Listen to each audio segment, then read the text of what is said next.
Hola, ¿qué tal amigos de Lo que la gente pregunta? A principios de noviembre, Venezuela se sentó en Ginebra frente a la ONU, al Comité de Torturas, para rendir informe acerca de cuál es la situación de los derechos humanos, específicamente en esta área en nuestro país. Una de las testigos de excepción, porque estuvo presente en las sesiones que se efectuaron allá en Ginebra, se trata de Ligia Bolívar. Ligia Bolívar es la directora del Centro de Derechos Humanos de la Universidad Católica Andrés Bello y la trajimos para que precisamente nos cuente su versión de lo que ocurrió allá en cuanto a la postura respecto a Venezuela. Muchísimas gracias, Ligia, por acompañarnos en Lo que la gente pregunta. Primero que nada, háblanos acerca de esas reuniones que se dieron, esas sesiones que se dieron, en qué consisten, por qué se dieron y qué resaltó. Sí. Mira, el proceso es parte de las obligaciones que tiene cualquier Estado que sea signatario de la Convención contra la Tortura, ¿no? Ujú. Afortunadamente, la Convención contra la Tortura es el instrumento de derechos humanos que tiene más firmas a nivel mundial, incluyendo la de Venezuela, por supuesto. Una vez que un Estado firma ese convenio, está obligado a presentar un informe periódico cada 5 años, donde tiene que dar cuenta al Comité contra la Tortura de qué medidas se están desarrollando para prevenir la tortura, qué acciones se han tomado para investigar y sancionar a los responsables y qué medidas se han tomado también para reparar los daños ocasionados a las víctimas, tanto físicos como morales. Disculpa que te interrumpa, ¿qué se entiende por tortura en un sentido amplio para tratar de entender qué aspectos vigila este comité? Sí, no es que se entiende, sino que entiende la Convención Ujú. contra la Tortura. La Convención contra la Tortura tiene un concepto amplio de tortura que habla de cualquier tipo de maltrato físico, moral y de cualquier otro tipo infringido a cualquier persona. No tiene que estar necesariamente detenido, siempre que esté sujeto a una autoridad. No tiene que ser tampoco una persona que está ya sancionada como responsable de un delito, es decir, no tiene que tener una condena, puede ser una persona procesada, puede ser una persona en libertad, ¿ya? Para, Y ah, con dos cosas importantes para aclarar una mm, distorsión que le dio la defensora del pueblo al concepto. Lo otro que dice la convención es que la tortura puede utilizarse como una forma de extraer una confesión, que fue lo que dijo la defensora del pueblo, pero que no es la única, o para causar, de todas maneras, cualquier tipo de sufrimiento, o sea, para quebrarle la voluntad a una persona, para romper su dignidad, que es el eje de lo que es el pilar fundamental de los derechos humanos. para tratar de traspolarlo, de transmitirlo a la población en lenguaje sencillo, por tortura se entiende agarrar a una persona y caerle a golpes, estando detenida, por ejemplo, pero también una especie como de amenaza psicológica. Si tú sigues hablando así, yo te voy a meter preso. Podríamos entenderlo cuando es sistemático, una presión sobre el comportamiento de la gente. Sí, puede haber todo tipo de apremio psicológico que se considere o tortura o trato cruel. La línea divisoria es muy tenue, muy difícil de establecer. ¿Cuál es la línea Este, divisoria ahí? la va estableciendo en la doctrina del comité. Mm. No existe una definición tajante, hasta aquí termina trato cruel y aquí comienza tortura. Ellos tienen una serie de criterios que van Ok, estableciendo, me ¿no? decías, recapitulando, que esa es la convención que más suscriptores tiene a nivel mundial dentro de los integrantes de la Organización de las Naciones Unidas Así y es. que cada cinco, Incluso Estados Unidos, que casi no ha firmado ninguna, es signatario de esta convención. y que cada 5 años se presentan informes, ¿no? Cada país tiene que presentar informe cada 5 años. Tenemos entendido que Venezuela tenía más de una década que no asistía al Comité contra la Tortura de la ONU. Correcto. El último informe de Venezuela se había presentado en el año 96 y fue discutido en el año 2002. Y desde entonces Venezuela estaba en mora con el Comité contra la Tortura. Entonces había presentado el primer informe, el segundo, y esta vez presentó tercero y cuarto combinado. O sea, sumó 10 años y eso fue lo que se presentó ante el comité. ¿Por qué había pasado 10 años? Hay que preguntárselo al gobierno. O sea, es Porque no Venezuela la que incumple tiene con, que, la Venezuela la que tiene que porque rendir. incumple con sus obligaciones, eso hay que preguntárselo al gobierno. ¿Cómo ha sido la evolución de estos 4 informes? O sea, ¿cómo ha sido la evolución de la tortura en Venezuela? Bueno, una cosa es la evolución de la tortura y la otra cosa es la evolución de los informes. Generalmente los gobiernos, cualquiera, y eso lamentablemente no es un defecto exclusivo de Venezuela, los gobiernos tienden a presentar informes muy formales. entendiendo por formales, presentar información solamente sobre los aspectos legales. Entonces, la Constitución reconoce la tortura como la integridad personal como un derecho humano, el Código Penal sanciona la tortura, la policía tiene prohibido torturar de acuerdo con la ley X, ¿no? Eso es lo que dicen normalmente los estados, y eso fue lo que dijo Venezuela en su informe, en el anterior, y de ahí para atrás en prácticamente todo, ¿no? Precisamente como ese no es el objetivo del trabajo del comité, esa es una parte que tú tengas leyes, pero después tienes toda la parte de implementación de políticas, de toda el área de investigación, de sanción y de reparación. Entonces, para eso existe también la posibilidad de que las organizaciones de la sociedad civil se involucren en estos exámenes y puedan presentar información adicional, que generalmente es más sustantiva que la información presentada por los gobiernos. Entonces, en el caso de Venezuela, siempre ha habido una presentación bastante formal, pero también ha habido quizás receptividad en algunos, no podemos decir que en todos los temas. Un tema recurrente, por supuesto, lamentablemente en el caso de Venezuela, ha sido el tema de la situación penitenciaria. En los 4 informes. Desde hace muchos años, sí. En los 4 informes ese siempre ha sido un tema recurrente de preocupación por parte del comité.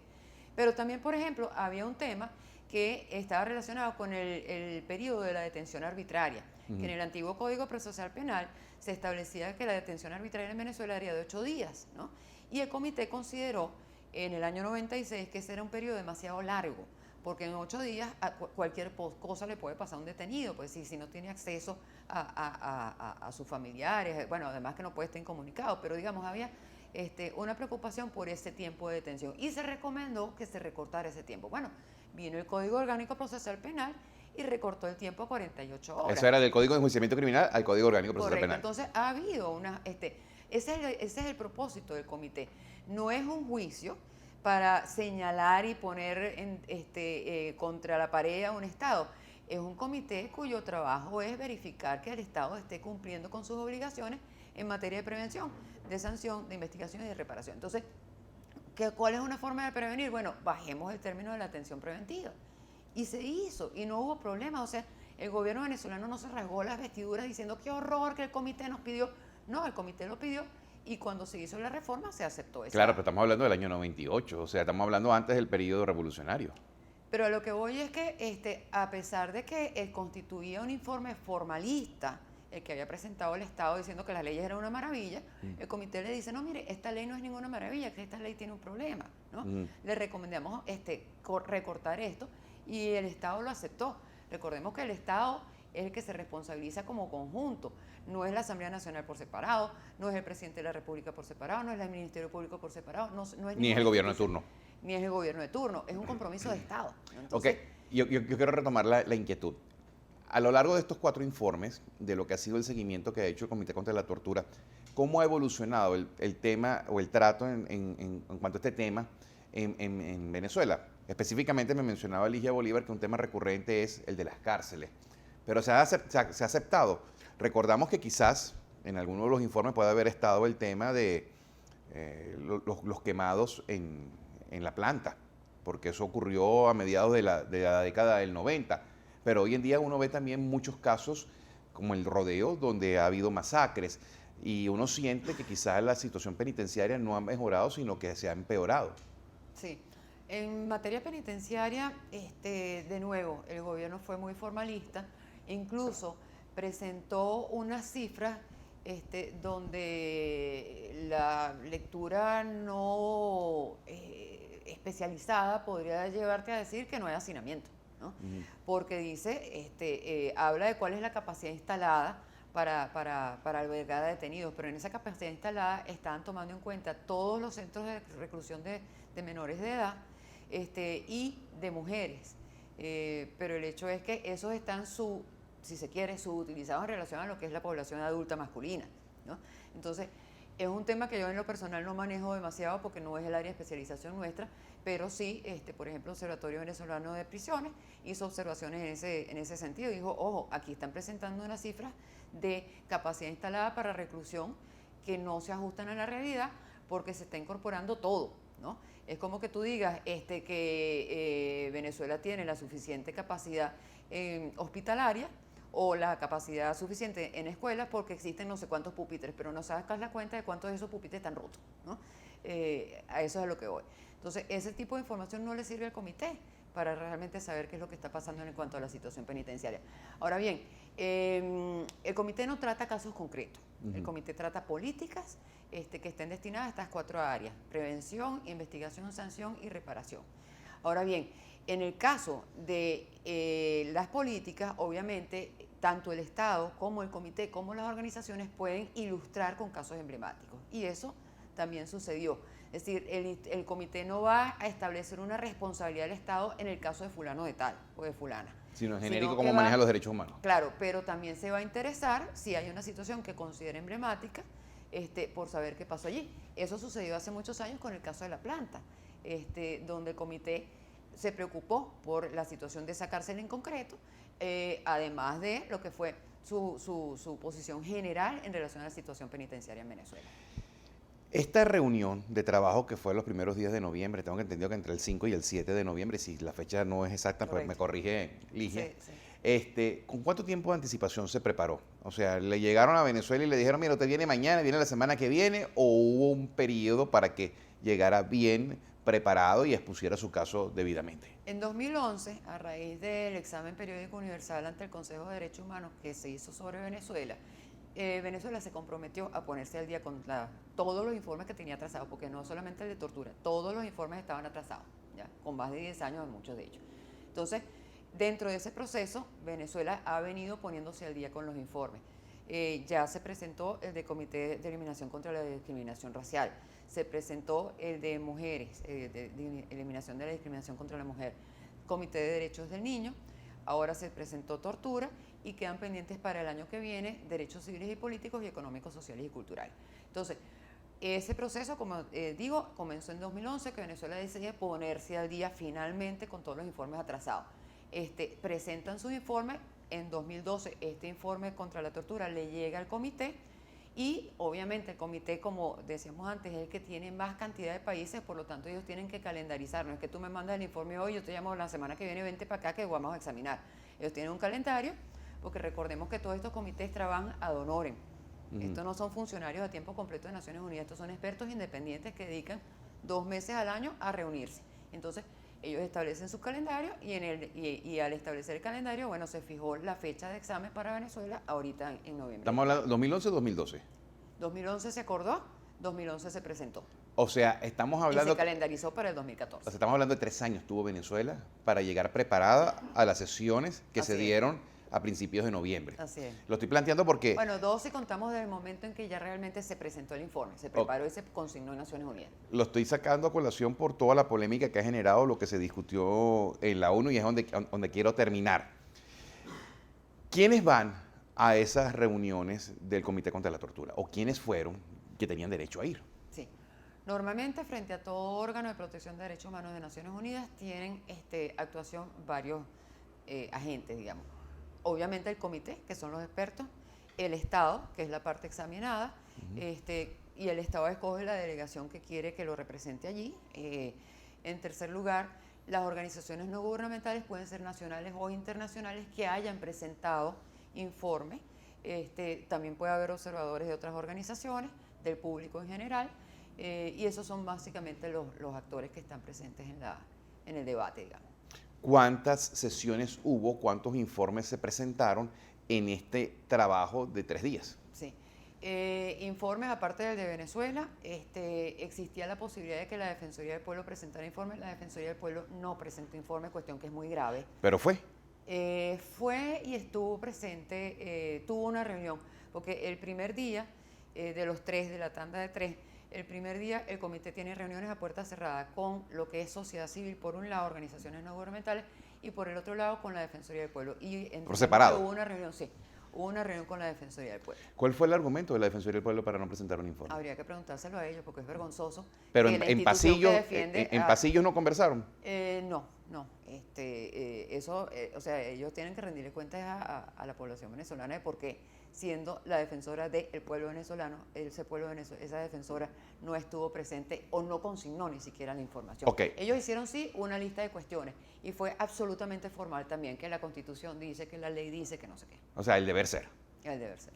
Ok, la Defensoría no presentó informe. ¿Quiénes presentaron informe? ¿Qué informes se debatieron en estas reuniones? No, se debate solamente el informe del Estado. El informe del Estado. Se presentan como insumos Ajá. complementarios y allí hubo entonces un informe del Foro por la Vida, un informe de una coalición de organizaciones de derechos humanos también de Venezuela, fundamentalmente fuera de Caracas, pequeñas organizaciones que hicieron un excelente trabajo también.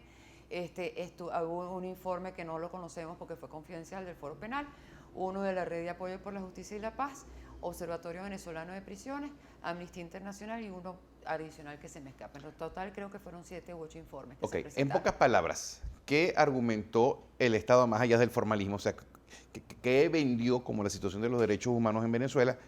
¿Y qué argumentaron estas organizaciones que presentaron sus observaciones en particular? Sí. Bueno, el Estado mantuvo la línea formal de en Venezuela se respetan los derechos humanos porque la Constitución dice X, Y, Z y es la mejor Constitución del mundo y todo lo que ya sabemos, ¿no? Lamentablemente hubo muy pocas respuestas a las preguntas de los expertos que trataron siempre como de aterrizar la información. Recuerdo una sola respuesta concreta que fue la de María Mercedes Berté, de la Dirección de Derechos Fundamentales del Ministerio Público, que sí respondió concretamente al tema de cuántas personas hay procesadas por materia de violación de derecho a la integridad personal, etcétera, etcétera, y ella presentó una cifra. Otra cosa es que uno tenga diferencias en relación con las cifras o que las cifras no reflejan el volumen de casos. Es decir, cuando la Fiscalía dice, tengo 2 procesados por tortura. 2, digo. 2. Bueno, es la misma cifra que ha venido presentando el Ministerio Público desde los hechos pero 2 en este periodo de 6 meses, no estamos Ok. hablando para atrás. O sea, que es mucho más grave. Esas cifras no se presentaron. Entonces, esa, digamos, fue quizás el dato más concreto que se presentó, ¿ya? Todo lo demás fue muy evasivo, fue defensivo y lamentablemente pues se perdió una oportunidad. Veo mucha queja por parte de las autoridades venezolanas en el sentido de que venía a discutirse un informe hasta el 2012, de ese periodo de 10 años, y se trajo a colación los sucesos del año 2014.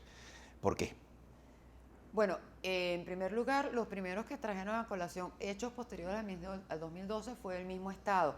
En su informe el Estado incorpora información posterior al 2012 y eso es perfectamente válido porque de lo que se trata es de que el comité tenga en su mano todos los insumos necesarios independientemente de la formalidad de cuál es el día o el año hasta donde debería llegar el informe. Entonces, el Estado incorpora información posterior al 2012 en su informe. Eso le da pie a las organizaciones a incorporar también información posterior al 2012 y eso fue lo que se hizo. Y ellos fueron los que en la presentación que hicieron trajeron a colación el tema de las protestas de estos primeros 6 meses. Ellos mismos lo trajeron a colación, entonces no pueden después ofenderse por el hecho de que el comité haga preguntas concretas en relación con ese periodo. Pero consta que el informe era sobre 10 años y sobre esos 10 años hay muchas respuestas pendientes. Uno de los grandes temas en discusión, uno de los grandes temas en debate ha sido la negativa del Estado venezolano a permitir que el relator contra la tortura de la Organización de las Naciones Unidas venga al país a constatar por él mismo, o por ella misma, porque no sé si es hombre o mujer,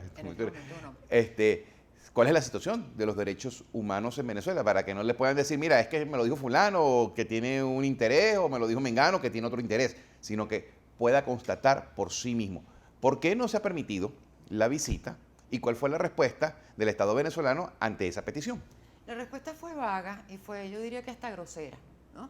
Por parte del director de Asuntos Multilaterales de la Cancillería, que dijo, bueno, lo haremos cuando lo consideremos necesario, pertinente, una cosa así, pero fue muy grosero. La visita no solamente ha sido pedida reiteradamente por el relator contra la tortura, sino que hay que recordar que la última vez que algún órgano internacional o regional de protección de derechos humanos pudo tener acceso al país fue en mayo de 2002. Venezuela está cerrado a cualquier tipo de presencia internacional en materia de derechos humanos desde mayo del 2002. Entre ellos el relator contra la tortura, pero lamentablemente no es el único. Y eso mismo lo dijo uno de los expertos allá. Dijo, bueno, si ustedes creen que la situación está buena, ¿por qué no dejan entrar a el relator? ¿Cuál es el problema en que el relator vaya y constate in situ toda esta situación que se está exponiendo aquí? Se me acabó el tiempo. ¿Por qué? ¿Cuál fue la respuesta? No respondieron.